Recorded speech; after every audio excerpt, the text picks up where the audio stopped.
challenges or questions or ideas on board. John. Okay.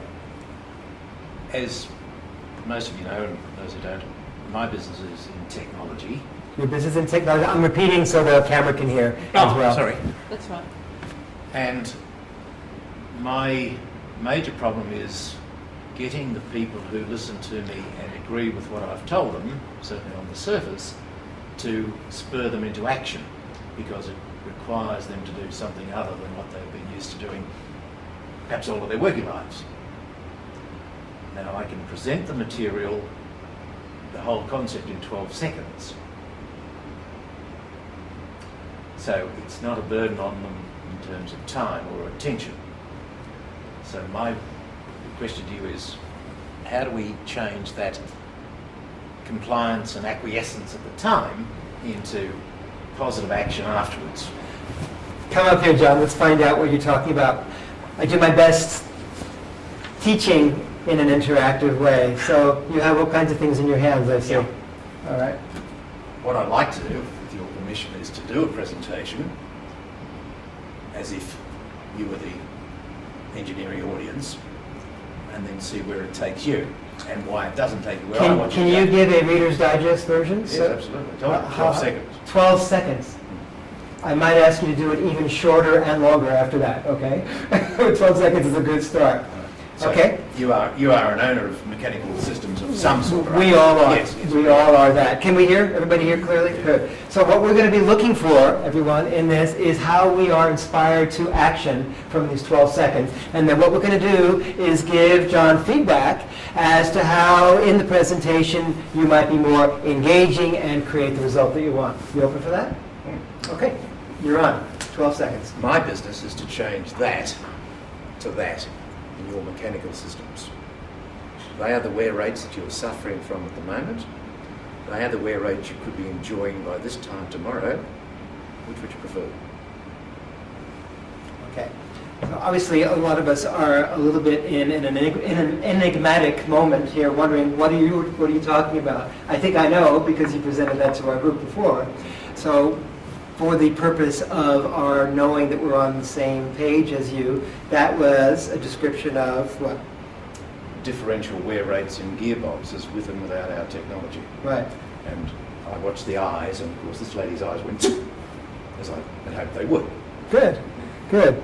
So what would it be for you, any one of you, and then we're going to have John slightly vary the presentation, that would allow you to be more effectively met? To better answer this question, I often ask this question first, because we're all human and because we're all sensitive and we don't always want to be told what we want to be doing differently first. First, just giving any feedback, any one of you, that, oh, here's how that worked for me, in any way at all, and then give your, not advice, but to reach me more effectively, I would add this, delete this, or change this. So who has some feedback in that level? Here's what worked, and here's how you can reach me even better. John, what sort of an audience are you? Speak up, please. What sort of an audience? I mean, I know it's engineering, but I mean, how many? Is it usually multiple audience, or is it one Oh, it person? could be anything from 1 to half a dozen. Okay, Usually so, small groups. so you're actually putting out a question. Do you get a response to the question? Oh yes, in the You eyes. do, and then you extend it from there. Yes. Okay, you want to add something to that, or is that just a question? No, I wanted to know whether he got a response to his question. Okay. That's the most important thing I wanted to know, and how he took it up from there. If you were one of those people, how would you be reached more impactfully? Well, if I was able to open it up and discuss it, and John didn't then lead into something that was beyond me or my understanding, I mean, what he's presented initially is what I see as a hook that goes out, and I think it would captivate a response and a question, to the question and answer. But if John then went into, it's the next step that I would be concerned about where you're going if you're not getting good response. Okay, so keep that in mind when you present this again. Thank you. Monica? Okay, what that for me lacked credibility. If I said, if the first canister said, look, from a gearbox of this kind and this kind, this is the wear rate. And you can expect this much particle in 1 year, right? Now, what if I told you, you add something else and you get that? that make to sense me you? has more credibility. Because obviously it's like saying, here's a thin person, here's a fat person, and you got overweight. Which one do you want to be? Of course you want to be the thin person. It's like silly. So if you were to say that to John in a way that's easy for John to understand, what would you say related to his presentation? Okay, what I would love is to say, I would like to have the credibility of, from this kind of gearbox, a typical gearbox of this is the wear rate you can expect in 1 day, 1 hour, 1 week. Like Can I translate quantified, to you? Does that right? make sense what she said? And what you can do, this is the same gearbox treated 1 week later. Okay. To me, that would be powerful because Okay. it's substantiated. Thank you. Any other comments before we have John do a take two? Yes, in the back. One of the things with this, one of your structures would work well, Gary, is a past, present, and future scenario. That would, wouldn't it? To have something that's shown physically. You showed it here with two things. So something moving through the space that is a bit more engaging with the audience, along with showing two vials. Yes. Something that moves through time, Yes. the way things used to be, the way things could be in the future. Which really reflects what Monica said. Good, good, good. So this is coming together.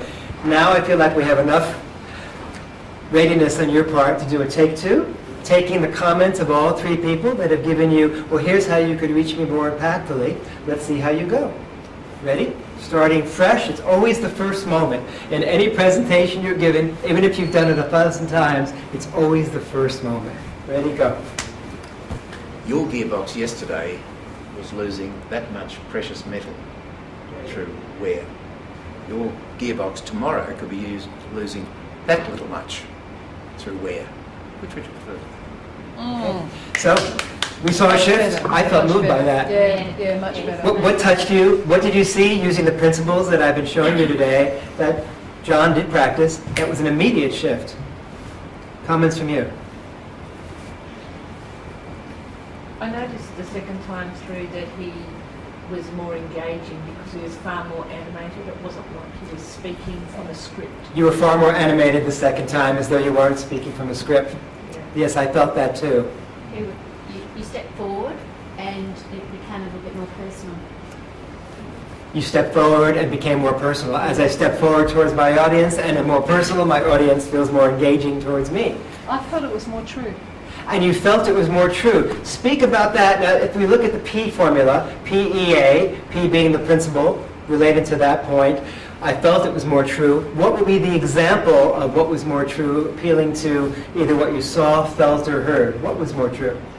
Number one, he said, my gearbox. My gearbox. Right, it was Uh-huh. my gearbox. I was engaged. Yes. And then he quantified it and said, in a day, and I got, oh, I can understand that. That loses that much. And he made it relevant to me. Beautiful. So it was totally relevant. Very clearly a shift. Mm. What did you notice from these comments, and also you're going through that a second time, John, that now puts you on a different placement of, gee, I can reach people more effectively with my message. What did you just notice that shifted? Oh yes, there was much more response in the audience. Mhm. When I was looking at your PEA, is it? Yes, Before, principle, example, application, I was wondering, because I do that as as a practice. an icebreaker. Uh-huh, yeah, You know, that's the Yeah. first thing. Mm. I sit back and I said, well, how do you do this? And then we go into it. yeah. I'm just wondering if it might be a better principle, a better procedure Mhm. to go through the, I'm here to show you how to do X, Y, Z, Mm. you know, and this is how we're going to do it, and then introduce that. I feel it would be. You haven't done that yet. No. Go for it. Take three. Shit. One. I'm going to bring you on stage. It's always the first moment. There's no mistakes here. It's okay to practice on stage. That's what we're doing. Ready? Even more engaging. Ready? Go.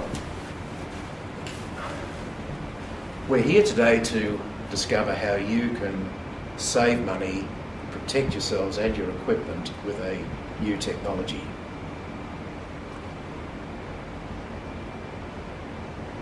The outcomes for you will be lower costs, much more dependable equipment, and higher profits. And as an example of that, these are your current wear rates in your very expensive gearboxes. And these are the wear rates you could enjoy by, as early as tomorrow. Which would you prefer? Okay, so what did that added distinction do that the others didn't do? Yeah, much. The pre-sale got lost. He got lost in it, and he lost the audience. And the others? The files, sorry, the files were in different hand. Different hands. So You, I you, had to you look brought your, back your over gestures it. out even more that time. I thought you're getting much clearer in the way you described the past and the future. It was much further apart this time. I usually is, Yeah. And I, Bear in mind, I normally do this sitting at a desk. That's all right. So it's, if we were to work more with each other, I would take you more through that first part, because it's not like we want to get it right away. It deserves practice. Some of this stuff is something that's new to you in doing it exactly that way. But it's great to see the shifts that have happened so far. What have you noticed? What would you take with you that will be a way you can remember this shift so you can put that into practice in any of your future presentations? most certainly the order of presentation. Okay.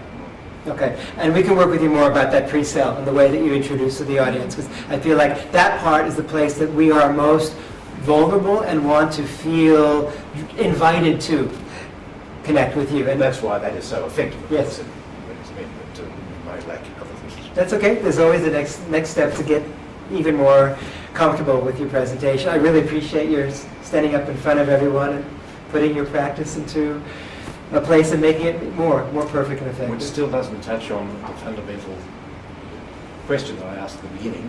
What's that? How do we shift them from today's acceptance of the technology and the benefits to tomorrow?